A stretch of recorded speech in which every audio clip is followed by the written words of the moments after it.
Hey folks, Brian Blessing for you here, bangthebook.com, usually with you in the books in Las Vegas.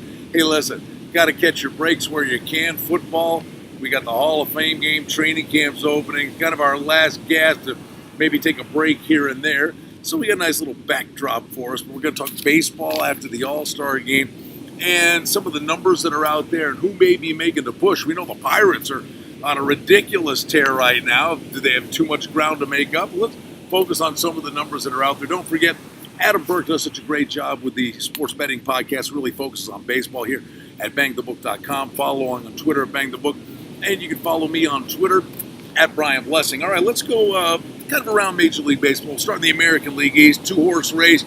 The Red Sox opening up a bit of a cushion on the Yankees, and we're looking at Boston plus 225 to win the American League Pennant, and the Yankees are only 3-1. Again, a very, very public team at the moment. It's advantage Red Sox, but remember at the beginning of the year, they came out of the gate.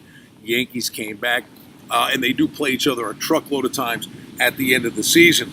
And you got to look at the odds to win the AL MVP. And for the Red Sox, how about Mookie Betts? And you've got Martinez, both of them on the board at 3-1. They're having great seasons. Betts with a 351 batting average, Martinez 31 homers, 85 ribbies. So they've been getting some pretty solid run production. Let's go to the Central. It's Cleveland and nothing but. So Cleveland's 5-1 to win the American League. And the bottom line is they're home and cooled. No one's going to catch them. And they're going to have options. Are they going to rest guys at the end of the year? Their lot in life is pretty much cast now. They know where they stand. Jose Ramirez, he's plus $1.50 to win the American League MVP. And in the West, it's pretty interesting. Houston opening up now. The Astros, loaded team. The bottom line is we're looking at Seattle and Oakland that are making a bit of a push. And they're both 8-1 to win the American League. And this is going to be a fun battle with these two.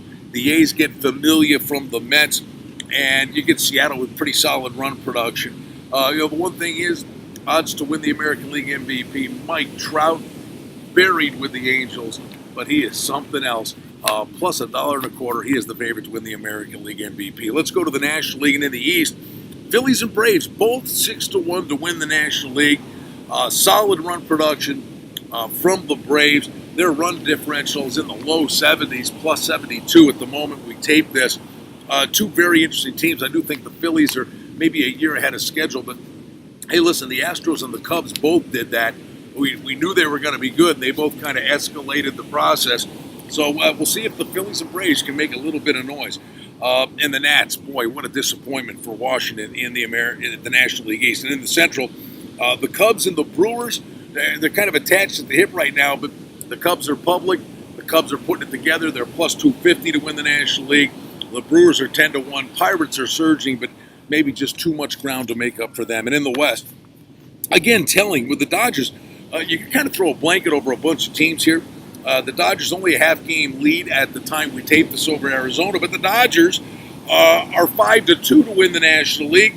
And you got the Diamondbacks are on the board at 10-1. Colorado's having a nice season, 2.5 back. Giants, hey, second half, somebody could get hot, but the Dodgers clearly, they'll take the lion's share of dough here. And then for the National League MVP, it's fun to get some new names involved here. Nolan Arenado, he's 5-2 to win the MVP. Freddie Freeman with the Braves on the board at 3-1. And Jesus Aguilar from Milwaukee, he's on the board at 7-1. So we try to find those streaks. And boy, if you got on board the Pittsburgh one, 11 and counting at the time of this taping, teams can get red hot. Teams can go south. Always trying to get on board a streak. Always trying to keep tabs on the numbers. A little update on the standings and the odds in both the American and National League. Fun time of year. Football's coming, but baseball turning for home, and things are going to start to get really serious. Always fun to be with you at bangthebook.com. I'm Brian Blessing, and we're going to touch on football. We're going to have a Mountain West Conference College Conference preview for you in another video here at bangthebook.com.